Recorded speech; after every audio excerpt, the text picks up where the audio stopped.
between the religious man and the psychological man and finding one's identity and becoming what the authentic self. And you really draw that out in kind of layman's terms, which I thought was phenomenal. And one of the things that I really loved what you did was you talked about how when that is drawn out, or the transgenderism, or with homosexuality, for example, you mentioned how people say it's courageous to come out and declare this, but at the same time, when they go back, it's not considered courageous.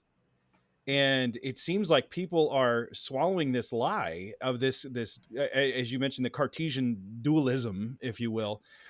How do we then address that with people that are in our families and our friends? Because I know in my daughter, I have 4 children, and one of them is going to be a sophomore in high school.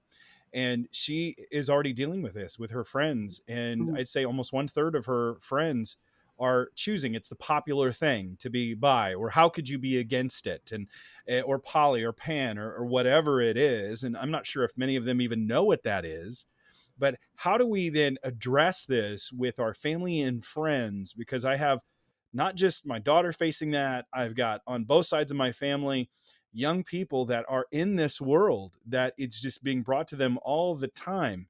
And I think your goal, and again, I don't want to put words in your mouth, but it's to really shine a light on it, to say, this is not fixed.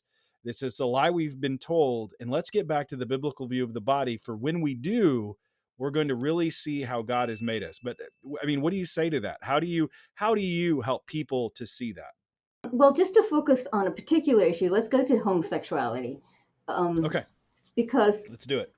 even my homosexual friends acknowledge that on the level of biology, anatomy, physiology, chromosomes, males and females are counterparts to one another. That's how the human sexual and reproductive system is designed. To embrace a same-sex identity, therefore, is to reject that design. It's to implicitly say, why should my body have any say in who I am? Why should my biological sex influence my moral decisions? And what we have to help people to realize is that is a very disrespectful view of the body.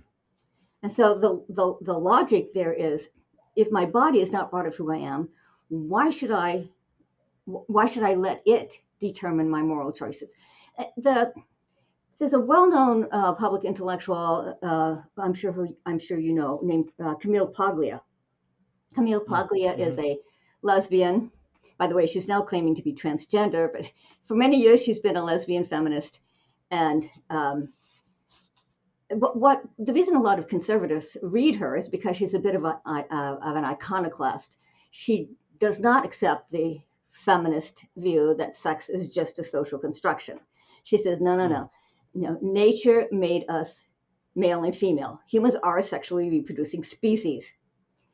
So then you say, well, how do you justify being a lesbian then? And here's what she says. She uses this exact word. She says, why not defy nature?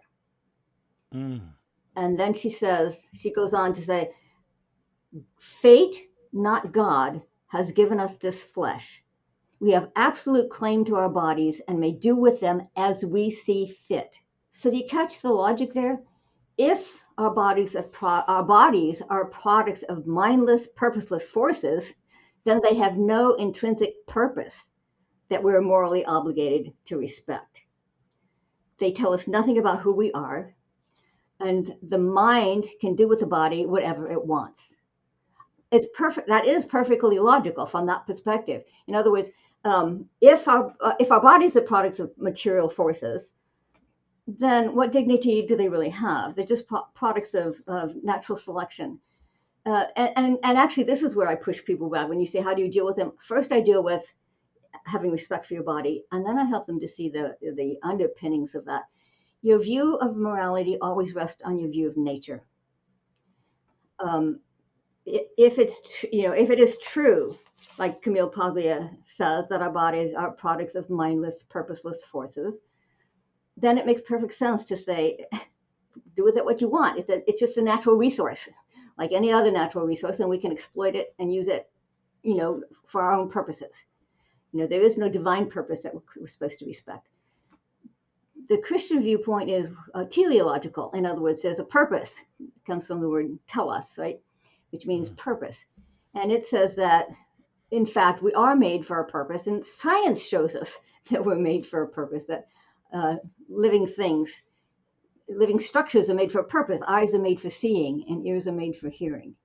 That wings are made for flying, fins are made for swimming. In fact, the development of the entire organism is directed by an inbuilt plan or blueprint.